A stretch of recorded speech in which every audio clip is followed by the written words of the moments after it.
In this short film, I'll talk about these Christmas cards, made in 1917 by Art Ó Murnaghan.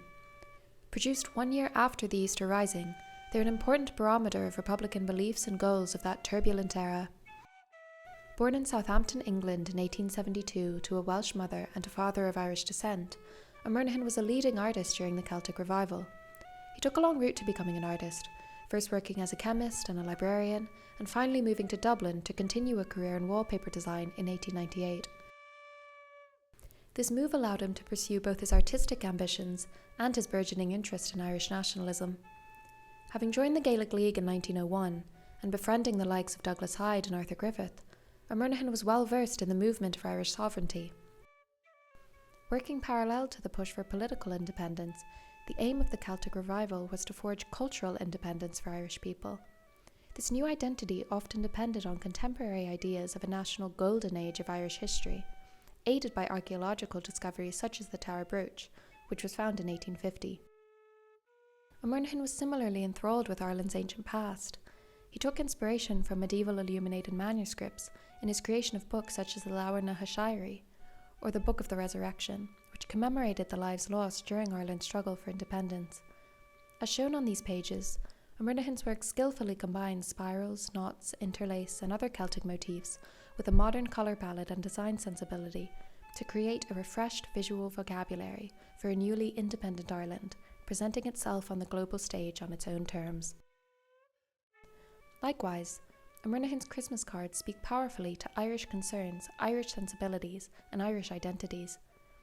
In this card, the initial letters of Sinn Féin are transformed into animals, like letters in the Book of Kells. In 1917, the Easter Rising was inaccurately known as the Sinn Féin Rebellion. Through decoration, Ó Murnaghan has elevated the name of the political party seen as responsible for the rebellion to heavenly heights. The politicisation of Christmas cards was nothing new, as demonstrated by this card from 1892, bearing the image of the Irish nationalist politician Charles Stewart Parnell beside a cluster of shamrocks. In comparison, Ó Murnaghan elaborates the three-part form of the shamrock to communicate effectively and beautifully ancient notions of Irishness. Ó Murnaghan's designs for other cards continue this expression and celebration of Irish culture through the use of Celtic design and symbolism.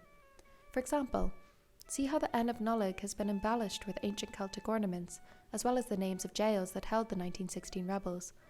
In this card, notice how the letters of Reading, another jail, wrap around themselves like a form of graphic interlace. But let's take a closer look at this card. Era has pride of place in the centre of a ringed cross, made from the names of the 16 executed leaders of the Rising. The inscription inside the card reads, "And we will pray that from their clay full many a race may start, of true men, like you men, to act as brave a part."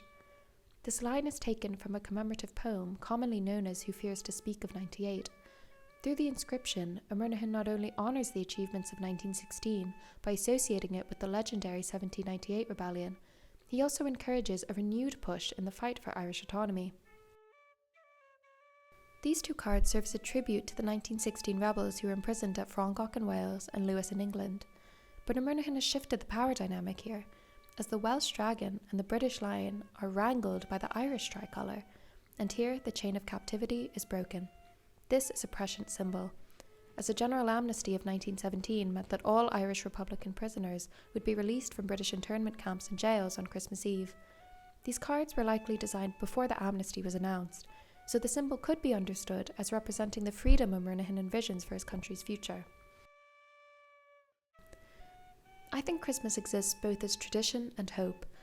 Although these cards, without any red robins or snow-covered trees, are different from the images I would associate with the holiday, I still see Ireland as Ó Murnaghan must have that Christmas, as a memory and as a wish, as it was, as it could be.